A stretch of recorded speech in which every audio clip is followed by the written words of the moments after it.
Welcome to the Thrive TV show with Lauren Parsons, helping you boost your health, energy, and productivity. Hi there, and welcome to another episode of the Thrive TV show. My name is Lauren Parsons, Wellbeing Specialist, and today I'm thrilled to be joined by Randy Conley, talking all about trust. Hi there, Randy. Hi, Lauren. It's great to be here. So good to connect with you all the way from California, and here I am in New Zealand. And today we're talking about how building trust is a skill. So we're going to talk about three key things: why trust doesn't happen by accident, but it's a skill that people can learn and develop. Randy's going to share with us the four elements of trust and how to build high trust relationships, and also a three-step process to restore trust that has been eroded. So I'm really looking forward to hearing that. But before we get into all of that goodness, Randy, can we just go through our quick fire round with you?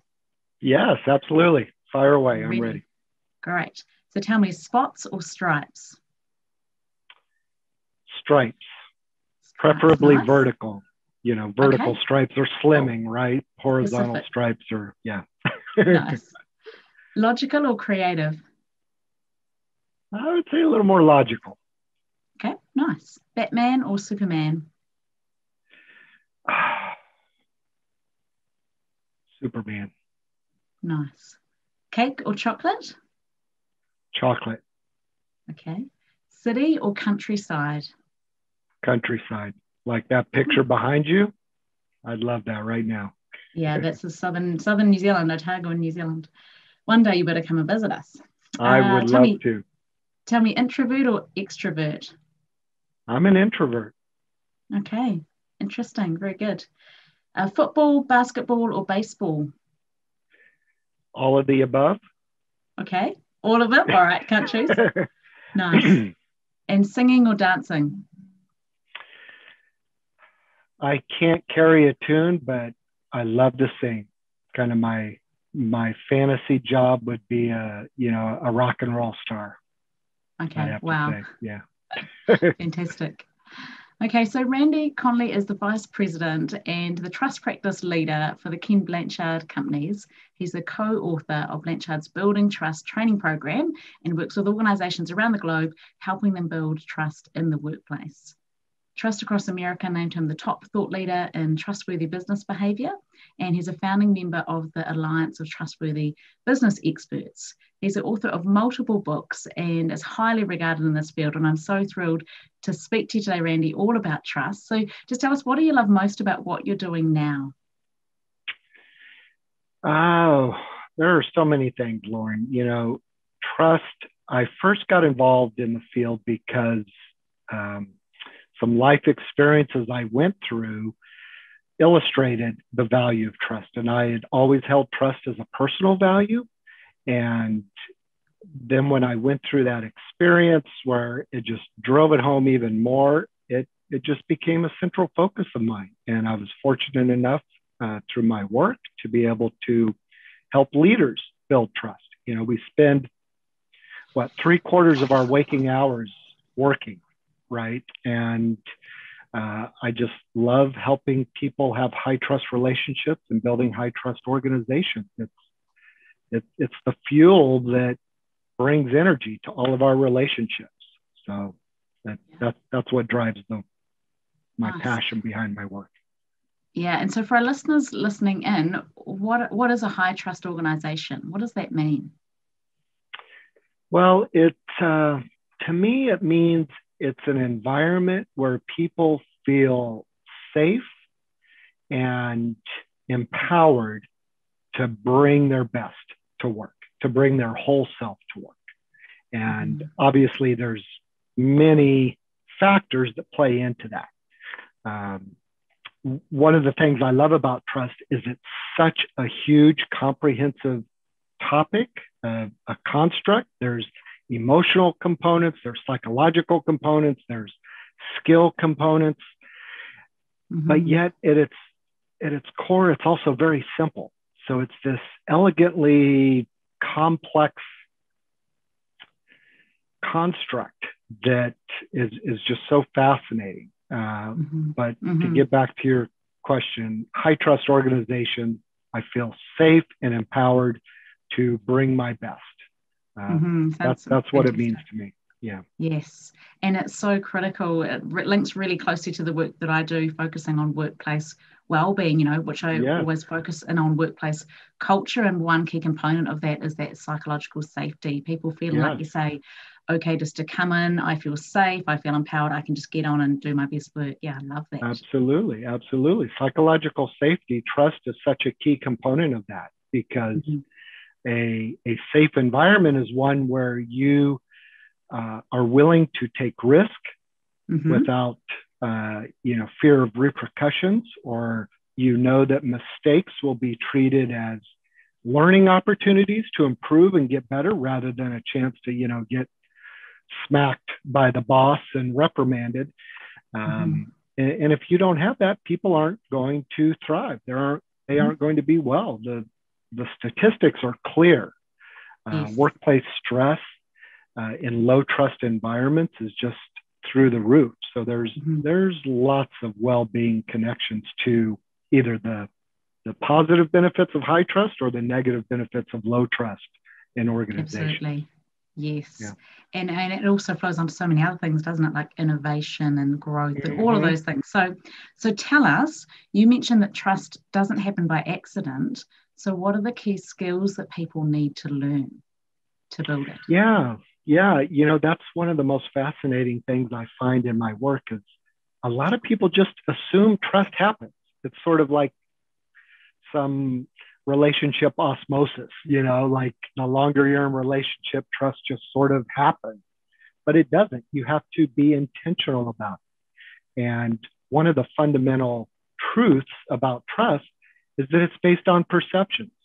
And those perceptions are driven by the behaviors that we use. And so if you and I have different perceptions of what trust is, it's really hard for us in a team or a workplace to build that collective trust if we're talking like this with each other, right? We have different ideas of what trust means. So when you look at all the research on trust, it boils down to 4 critical elements. And so that's what my work has been about, is about taking that academic research on trust and putting it into an easy to learn, easy to remember, easy to use model that can help people build the skills of building trust. Fantastic. Because I think it's interesting, isn't it, where you mentioned about that word perception. I think that's critical to understand. You may be a really trustworthy person, but it's how you actually show up and understanding the levers, I guess, to pull in terms of, are you creating a perception of that or not, which can be misaligned. So right, because I've yet to find someone say, in any workshop or speaking session I've done, no one has ever raised their hand and said, Randy, I am totally untrustworthy and I'm glad I'm here because I need to learn this, right? I mean, we all think of ourselves as trustworthy people, but like you said, if we aren't using the behaviors that create that perception of trustworthiness for the other person, then we're missing the boat. Absolutely, yeah. So tell us about, you alluded to if there being 4 keys to building trust. Do you want to share those with us? Yes, I would love to. So every language has an alphabet, right? And the language of trust has its own alphabet. And we created an acronym to illustrate these 4 elements of trust. And so we like to say the language of trust is the A, B, C, D. And each of the letters stand for a different element of trust. So the first element is able. You are trustworthy when you demonstrate competence in what you do. So whatever your role or profession, you have the knowledge, the skills, the expertise to be perceived as competent in your role. So that's the foundation, competence, which we call able. Are you able? Yes. The B stands for believable. Are you a believable person in that you act with integrity? Do you walk the talk? Do you behave in alignment with your values or the organization's values? Do you treat people fairly? Do you do what you say you're going to do, right? Do you make reasonable promises that you can fulfill? So that's all about are you believable? The C in the alphabet of trust stands for connected. Do you care about others? So, there's an old saying that I like to use. People don't care how much you know until they know how much you care, right? You've probably absolutely heard that, right? Mm-hmm. It's like you can be the most smartest, the genius in the room, but if you really don't care about people, they're not going to trust your expertise, right? Mm-hmm. Absolutely. So C stands for care, for connected. Do you care about others? And so that's really placing other people's interests ahead of your own, building rapport with people, having good communication skills. That's the foundation of connected. Mm-hmm. And then finally, the D stands for dependable. Do you honor your commitments? So are you reliable? Are you accountable? Are you responsive to people? And that's probably the area where we most commonly get tripped up when we erode trust with people, is we just aren't dependable. Mm-hmm. We drop the ball, we miss a deadline, which in and of itself is often not a big deal, right? If it only happens once in a while, but when that happens repeatedly, you develop a reputation, a perception of being unreliable. Mm-hmm. So ABCDs of trust: able, believable, connected, dependable. And that's really how trust is a skill. If you can learn to use behaviors that align with those ABCDs, you will naturally build trust in relationships. Mm-hmm. Fantastic. So to take that model and to apply it, in a real life situation, let's say, can you tell me a story or give me an example of what are the sort of actual behaviors you want to see leaders demonstrating, or what could, as a leader listening in, how could they actually apply this in their day-to-day? Right. So it does come down to behaviors like you mentioned. So let me give you a personal example. Okay. I worked with a colleague one time. He was one of our top salespeople, very competent in his role, very able, had a track record of success of being one of our top salespeople. Mm-hmm. However, he was not very dependable. He would often miss commitments. He would just miss meetings without any explanation. I'd be on a call with a client and he just wouldn't show up. And so I'm having to, tap dance and cover his responsibilities. And then the real kicker was one time, it was towards the end of the year. He was trying to, get some sales in for the end of the year, beat his quota. And he said to me, this was many years ago, I was in a project management position. And he said to me, Randy, just go ahead and ship the order to the client. They haven't given us the go-ahead to actually purchase the materials yet, but ship it, get the materials out the door, because that way it would count towards his revenue numbers for the year. Wow. And so wasn't very believable, right? Not acting with integrity. And it was at that point that I, in my working relationship with him, I just decided I can't trust you. You're not behaving in a trustworthy manner. Even you're the smartest, most talented salesperson in our organization, but you're not dependable and you're not believable. And so that's just like a very practical example. And I see dozens upon dozens of similar examples with leaders in organizations I work with. Team members can be really strong in a certain element of trust, but that weakness in one or more areas colors the whole relationship. And that's really unfortunate, because when we have low trust with someone, it's almost always one or two key behaviors that tend to get blown out of proportion and color the whole relationship. And so one of the beauties of the ABCD trust model is it can help you diagnose low trust in relationships. And when you identify which of those four elements is low, then you can identify, well, what sorts of behaviors am I seeing that indicate this element is low? Oh, missed deadlines, right? Or lack of follow through. Okay, it's dependability. When you identify those behaviors, let's say it's missed deadlines, isn't it so much easier to have a conversation with someone and say, Lauren, I've noticed you've missed your reporting deadline the last 3 weeks in a row. What's going on? Can we talk about that?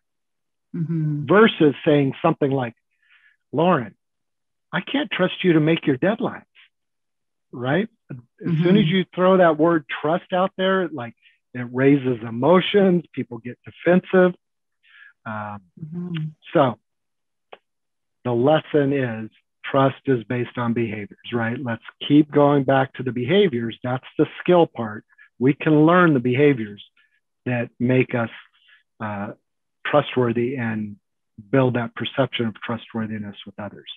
And it sounds like it's so critical, not just for leaders to build trust of themselves, but also to build trust within their teams. I can picture, needing to build that high trust environment, which needs to be multi-directional actually between team members, so that they're actually trusting one another. So is that a case of going in and going over this language so they can understand the components of trust and fostering that? What are the keys that you see leaders doing well where they create a high trust environment for their team? One key is actually being explicit about your intentions to build trust within a team. You know, trust is often not really on anyone's radar until it's been broken, right? We sort of take trust for granted until it's not there. And then suddenly it's the most looming, pressing issue we have, right? Yes. So the best leaders proactively address it up front. And they use a model like the ABCD model to say, hey, team, trust is important for us. When we talk about trust, this is what we're talking about, these ABCDs. Let's build that into our team charter. Let's build that into our norms of how we operate and make it explicit. So many times we run into trust difficulties because of unclear expectations, right? We have implicit things that we think everyone knows about, but everyone doesn't. We need to make the implicit explicit by talking about it, getting it out in the open so that we're all talking the same language of trust. Absolutely. Yeah. And I think it makes it easier, doesn't it, when you've provided that framework for then people to be able to reference, because, like you mentioned, that high performing salesperson, they could just be so single focused on the fact that, well, hey, I'm amazing because I meet my targets and I'm, I'm exceeding some of my colleagues. But if they're not aware that actually being dependable is important, or having integrity is important, or whatever it is, or caring about other people, maybe they're a fantastic salesperson or a fantastic team member, but they don't show that benevolence towards others or care. So it's great having that common language. Yes, yeah, that's a key. You also mentioned that there's a real process that you recommend to help to restore trust once it's been eroded, because as you mentioned, often we're having to deal with this after the fact when there's a challenge, when there's team conflict or a breakdown or toxic relationships even. What do we do when trust has been broken? Yeah, unfortunately, despite our best efforts, we're all human and we make mistakes, right? We will either, most of the time, unintentionally erode trust with others. But when that happens, it's really helpful to know that you can get trust back on track. One of the myths about trust, you've probably heard it, is trust takes a long time to build and just a second to break. That can be true in some circumstances, but generally speaking, trust is really, really strong. If you've done a good job building trust with someone, it can withstand a lot of damage. But regardless of the amount of erosion that's happened with trust, I like to say there's 3 A's that you can focus on. The first A is acknowledge. So just like we've learned from the very popular 12-step process, right? The first step is to acknowledge that you have an issue, you have a problem, right? So that's the first A. Acknowledge that there's low trust in the relationship. and identify which of those four elements is low, right? Mm-hmm. So which of the ABCDs has been eroded? And if necessary, acknowledge your role in creating that. Sometimes we are primarily responsible for the erosion of trust. Sometimes we've contributed to low trust because we've just been afraid to address the situation, or we've, been complicit in allowing a relationship to deteriorate. But regardless, the first step is to acknowledge that there's a problem. The second A stands for apologize. Mm-hmm. So if you've done something wrong, apologize for it. Even if you haven't done something wrong or you're not primarily to blame, an apology is not necessarily an admission of guilt. It's an admission of responsibility. So Mm-hmm. I can apologize for my role in the low trust situation, and I don't have to be the one to blame. I'm just taking responsibility for the health and well-being of the relationship. I'm valuing relationship over being right? It doesn't Mm-hmm. matter who's right or wrong. Let's work on fixing the relationship. So apologize. And there's, apologizing is just, the whole process is fascinating to me. It's an art form unto itself, right? Yes. You've probably seen people who are really good at apologizing and those that are just not good at it. A bad apology can make a situation even worse. So it's important. I mean, this brings to mind a parenting example as a parent of young children. I picture when there's conflict, and sometimes it makes me so proud when they both own up to being a part of it and they both apologize and they make amends, and then they go off and they're so happy. Yes. But that doesn't always happen. That isn't always easy. And I was going to actually ask you, maybe if I can cut in, I know there's still a third A, but just on this apology A, what do you do if you're a leader and you've got two of your teammates that are butting heads over something, or there's been a breakdown of trust and no one wants to apologize? Right. Well, what a great question. First, I think it's helpful to remember that we as the leader, we're always being looked at. So it's important in our own behavior that we model the things that we're asking other people to do, right? So hopefully as a leader, we have done our fair share of apologizing when we've made mistakes, right? Or when we've come up short. So if we've been a good role model, I think it is also helpful to be a facilitator, being someone who is more concerned with getting relationships back on track rather than arbitrating between who's right and who's wrong, right? Yes. So when I've had those differences among team members, because I've led numerous teams over the years, is I've tried to bring us together and focus on the we, us as a team. You two are very important pieces of that. And we as a team are not going to be effective unless all of us have good relationships together. And so once again, being explicit with these kinds of models and processes really helps. I mean, wouldn't that be so much easier if your kids or your team members knew about these four elements of trust, right? And what it means to behave in alignment with those. And what if they knew about these 3 A's of rebuilding trust? That would go a long way towards directing their energies in the right direction. Mm-hmm. Absolutely.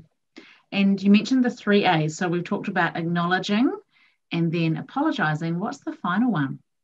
The third one is act. So it doesn't matter how good your apology is. If you don't change your behavior, you're not going to repair the relationship. So you have to act according to, whatever commitments you've made in the restoration process. So, I advocate that people be explicit about their commitments, and they put structure around, depending upon the severity of the offense, right? Put some structure around keeping that relationship on track. So maybe it's just as simple as saying, agreeing to, let's check in on this topic in 3 weeks, right? Let's give it some time, see if the commitments we've made with each other are working out well. Let's check back in 3 weeks and see where we're at. So acknowledge that you have a low trust situation, apologize, and then act. Those are the 3 steps you can take to get trust back on track in a relationship. Fantastic. And I can see that really can apply, in all realms of life, whether it's in your professional relationships or in personal relationships as well. So having, having that mutual language to be able to understand, those 4 components of trust, and just being aware of them, and that importance of your behavior and how you're showing up, and then it's the perception, whether you're a trustworthy person or not, it's how people perceive you to be, isn't it? That's right. That's right. Being able to be an authentic leader and being able to actually be vulnerable enough to say, hey, I messed this up, team. I let you down. I wanted to get all of this done, and I ended up focusing on this, and I took my eye off the ball, and I dropped the ball here, and what are we going to do now to make this right? What can I do to make this right? All of those sorts of conversations are so critical for our leaders to be having. Yes, you have hit on one of the most powerful trust building behaviors there is from a leader, and that is to admit your mistakes. Own up to your own failings. You will build so much trust and credibility with your team because it's so rare.